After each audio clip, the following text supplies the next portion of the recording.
Start the game. What did you like after that? Yeah, so I think they probably had the first 5 or 6 scoring chances of the game. We're kind of standing around a little bit, and they're coming at us with a good start, and then we took 2 penalties, which made it even worse.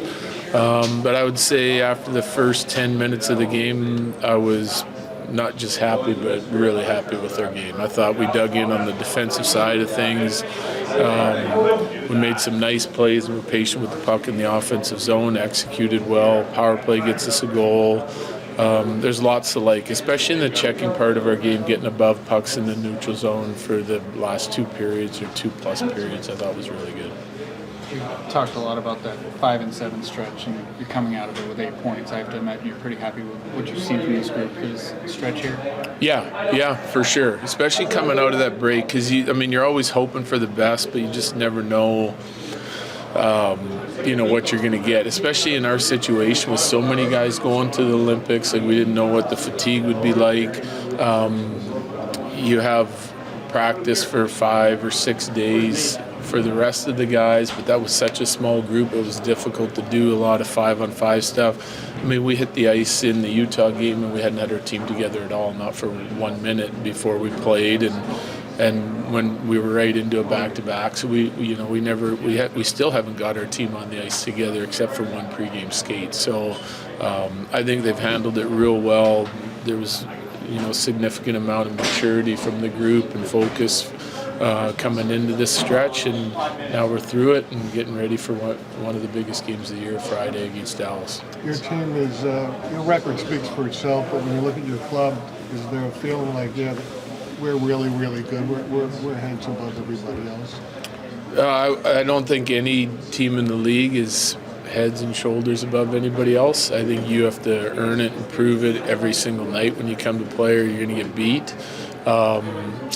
So that's one of the reasons why I'm proud of this group, because we have a great record, no question, and guys aren't satisfied, right? We had a bigger picture in mind, and we're prepping for the long haul here and what's to come in playoffs, which is going to be difficult opponents, especially in our division. So I think we're still fine-tuning and working on our game, and the guys are still focused on getting better as the year goes on.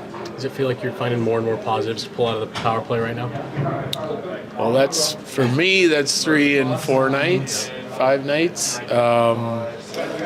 There's definitely positives, no question, but we're still building it. Like I said, I told their guys, we're not taking the baggage in from 50 games or whatever. When we came out of the break, it was a hard restart. We're focused on very specific things and expectations on what we want to see, and we're seeing enough things, and pucks are starting to go in for us here, so we're pretty happy with that, and now we got to keep building and making it better and better and more dangerous on a nightly basis. What are the next couple days like? The next time you guys play, things might be different. We're in a pregame skate in Dallas. We're taking tomorrow off, and then the guys got a recovery gym workout plan the next day. We're not going to touch the ice, except for maybe our goalie and a couple of the guys who we're hoping to get back in the lineup here in the near future. So we're going to get some rest after that 5 and 7 with all the travel. We're staying here for an extra day, and we're going to try and be as energized and ready to go as we can be for Dallas. That's our focus. Management worries about the rest. C-Mac said that before he got hurt, Gabe was playing his best hockey, and it seems like he's come back from the Olympics playing maybe even better. Does it feel like he's finding new levels that he's hitting here? He is. I really liked the way he was playing before he got hurt, no question. That looked like Gabe of 3.5 years ago, right? And he looks like that now. He was all over the ice tonight. Excellent defensive game from him. He chips in again. He's making an impact at both ends of the rink. And, that was kind of what we talked about going into the Olympics, that we were really hoping that he would be healthy enough to play, number one, because I know he wanted to get a crack at the Olympics and represent his country. Number two, for me as his coach, there's no rust coming back then. You're playing some of the most intense hockey you can play on a world stage, and he handled that well. And and he's come back and he looks great. So that's a very positive sign for our team. Thanks, Jared. Go ahead, Jesse. Thanks, Jesse. It was hard to tell what happened with Lucky there. It looked like he got tied up. Is there just anything else you can share with what actually led to that injury? Yeah, it's an upper body injury, and he's out week to week. Thanks.